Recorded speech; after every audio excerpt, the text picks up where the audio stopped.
Hi students, स्वागत है आपका अपना यूट्यूब चैनल इम्पैक्ट लर्निंग में। तो चलिए दोस्त, आज की इस वीडियो में लेकर आया हूँ मैथमेटिक्स के कुछ खास सवाल। और ये सवाल है रेकरिंग डेसिमल के। दोस्तों, इस तरह का सवाल आपको किसी भी कॉम्पिटिटिव एग्जाम में, जनरल कॉम्पिटिटिव एग्जाम में अक्सर आपको देखने को मिलता है या मिलेगा। इसीलिए इस तरह का सवाल को अच्छी तरह से आप अभ्यास कर लीजिए, समझ लीजिए, ताकि इस तरह का क्वेश्चन आने पर आपको बिल्कुल कठिनाई का सामना ना करना पड़े। तो दोस्तों, मेरी एक गुजारिश है, अगर चैनल में नए हैं तो चैनल को जरूर सब्सक्राइब कर लेंगे, बेल नोटिफिकेशन को दबाएंगे, ताकि इस तरह का वीडियो का नोटिफिकेशन आप तक हमेशा पहुंचता रहे। तो चलिए दोस्त, वीडियो शुरू करते हैं। ध्यान देंगे दोस्तों, यहाँ पर मैंने इसका जो फर्स्ट क्वेश्चन लिया हूँ ये है रेकरिंग डेसिमल का। जितने सारे भी क्वेश्चन लिया गया है ये सारे क्वेश्चन रेकरिंग डेसिमल के अंतर्गत आता है दोस्तों। ये 7.7 का बार। दोस्तों, हम लोग जानते हैं जब दशमलव के अंक में राइट साइड में किसी संख्या के ऊपर बार लगा हुआ रहता है, इसको हम लोग किस टाइप से जानते हैं? रेकरिंग डेसिमल के तौर पर जानते हैं। तो इस तरह का जो सवाल होता है, जैसे 7.7 का बार का मान है। तो दोस्तों, एक चीज यहाँ पर मैंने समझाना चाहूंगा, इधर जो लेफ्ट हैंड साइड में जो 7 है, ये 7 होल नंबर पे है, जबकि इधर पॉइंट के बाद जो है ये आपका रेकरिंग इसी को कहा जाता है। ठीक है, तो इसको हम किस टाइप से इसका सॉल्यूशन निकाल सकते हैं? तो ये जो सॉल्यूशन यहाँ पर लिख रहा हूँ, ये जो आपका 7.7 का बार, 7.7 का बार, यानी यहाँ पर क्या लिख देंगे? 7 मेरे होल नंबर में लिख दिए। जोड़े इसको लिख सकते हैं 0.7 का बार, 0.7 का बार लिखा जा सकता है दोस्तों। और एक चीज यहाँ पर आपको समझा दूंगा, यहाँ पर अभी ये जो 7 जोड़ ये जो 0.7 का बार, दोस्तों अगर 0 पॉइंट किसी भी संख्या के ऊपर जब बार लगा रहता है तो सबसे पहले हम लोग क्या करते हैं, वो दशमलव को इसका कोई औचित्य नहीं रह जाता, दशमलव हट जाता है। और रेकरिंग को जब दशमलव में या भिन्न में चेंज करते हैं तब ऑटोमेटिकली दशमलव हट जाता है। तो ये 7 के ऊपर बार है, तो ऊपर में मैंने क्या लिखूंगा? 7 लिख लूंगा। नीचे क्या है? दशमलव के राइट हैंड साइड, दशमलव के बाद कितने अंक में बार लगा हुआ, यही चीज आपको ध्यान देने की जरूरत। कितने अंक में बार लगा? तो एक अंक में बार, 1 डिजिट पे आपका बार लगा हुआ रहता है। तो अगर एक डिजिट में आपका लगा हुआ बार, तो एक यहाँ पर नीचे 9 लिख देंगे। इसी तरह से इसको लिखा जाता है दोस्तों। तो चलिए, सिमिलरली जब इसको सॉल्व करेंगे हम लोग क्या करेंगे, तो क्या हो जाएगा? नीचे 9 आ जाएगा, या 7 9 63 हो जाएगा, और ये क्या हो जाएगा? आपका 7 हो जाएगा, +7। तो ये क्या हो जाएगा? 70 आपका 9 हो जाएगा। यानी यही आपका आंसर आ गया दोस्तों। फिर से एक बार मैं समझाने का कोशिश कर रहा हूँ। देखिए 7.7 का बार, तो लेफ्ट हैंड साइड में जो 7 ये होल नंबर होता है, और पॉइंट के बाद कोई भी डिजिट में अगर ऊपर में लगा रहा था बार, इसको रेकरिंग डेसिमल के तौर पर हम लोग जानते हैं।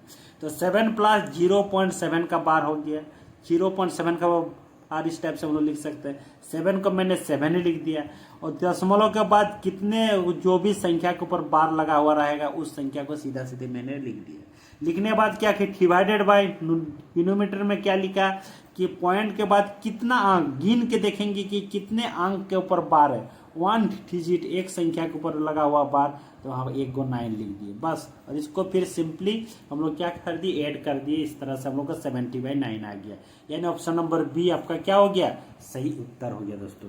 तो चलिए, इस तरह का और कुछ सवाल लेते हैं ताकि आप लोग को सारे कॉन्सेप्ट क्लियर हो जाएंगे दोस्तों।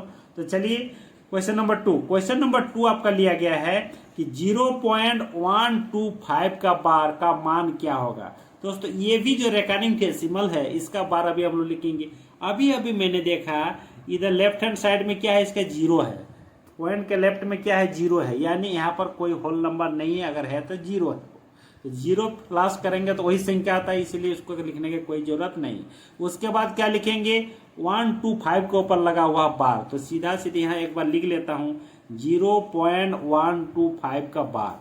तो इसको मैंने क्या लिखूंगा? यहाँ पर देखिए, यहाँ पर ध्यान देंगे, 125 को 125 मैंने लिखने, जो भी संख्या यहाँ पर लिखा हुआ है उसके ऊपर सेम उसी संख्या को यहाँ पर उतार देना है दोस्तों।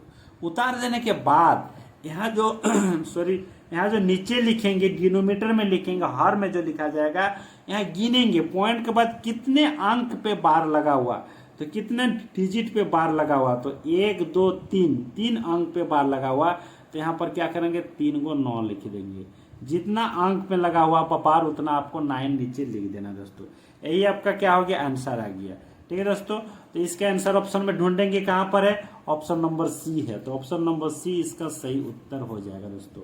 तो आई होप ये दोनों क्वेश्चन आप लोग को अच्छी तरह से समझ में आ गया होगा।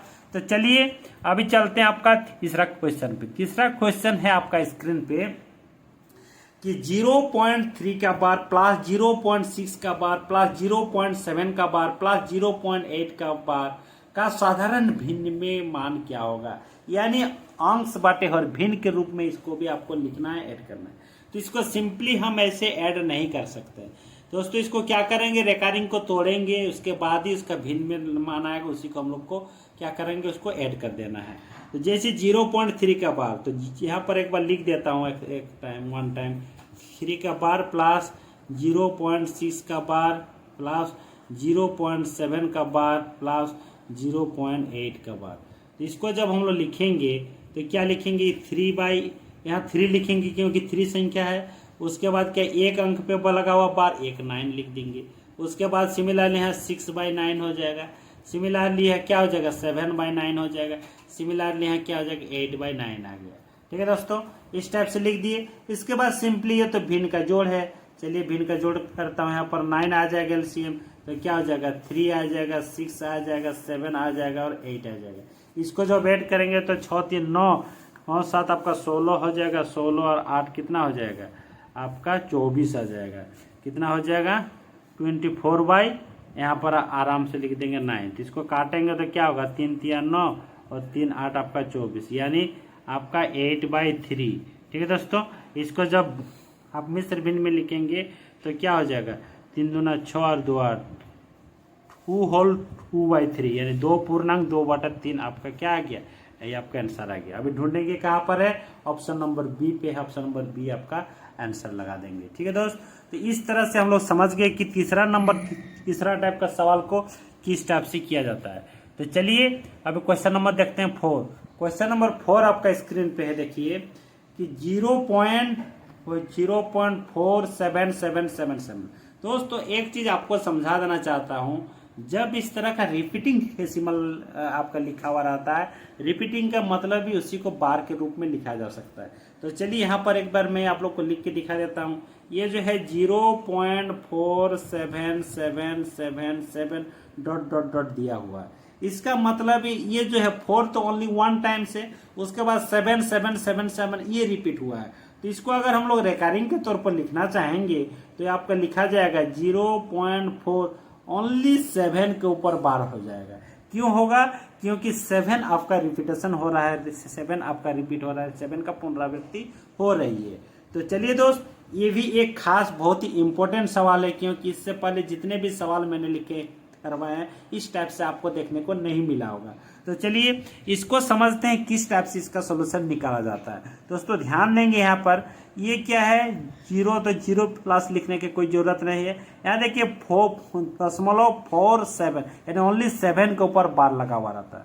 यहाँ देखिए 4 के ऊपर बार नहीं है। इसको किस टाइप से किया जाता है, बिल्कुल इसको ध्यान से देखिएगा दोस्तों। ये जो 47 है, मैंने 47 मैंने यहाँ लिख दिया। उसके बाद इसको माइनस किया जाता है। दोस्तों किससे माइनस किया जाता है, जिस संख्या पॉइंट के बाद दशमलव के बाद जिस अंक में बार लगा हुआ नहीं रहता, जिस संख्या पे आपका बार लगा हुआ नहीं रहता, उससे इसको माइनस किया जाता है। किसमें लगा हुआ नहीं है, 4 पे बार लगा हुआ नहीं है, तो माइनस कर दिए 4। नीचे क्या लिखा जाता है दोस्तों, हर में क्या लिखा जाता है कि दशमलव के बाद कितने अंक में बार है, यही देखा जाता है। कितने अंक में, नंबर ऑफ डिजिट देखा जाता है इसमें। तो यहाँ पर नंबर ऑफ 1 डिजिट में बार है, तो उसके लिए 1 9 हो जाएगा।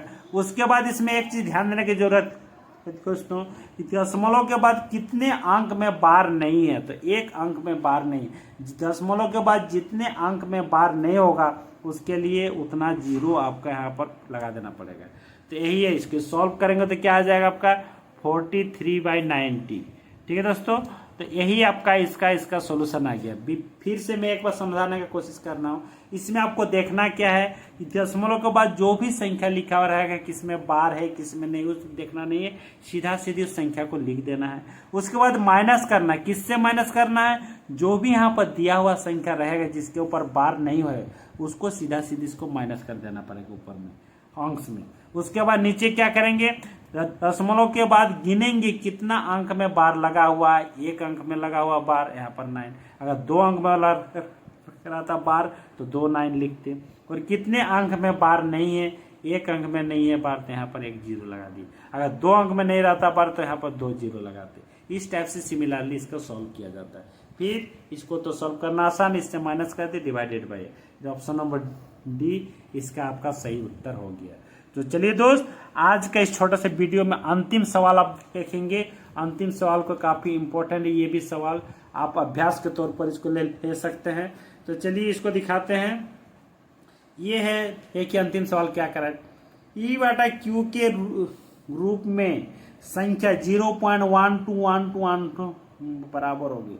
दोस्तों अभी मैंने आपको क्या दिखाया है कि 0 पॉइंट है क्या है 1 2 1 2 1 2 डॉट डॉट डॉट इस टाइप से, यानी 1 2 का क्या हो रहा है, रिपीटेशन हो रहा है, 1 2 का पुनरावृत्ति हो रही है।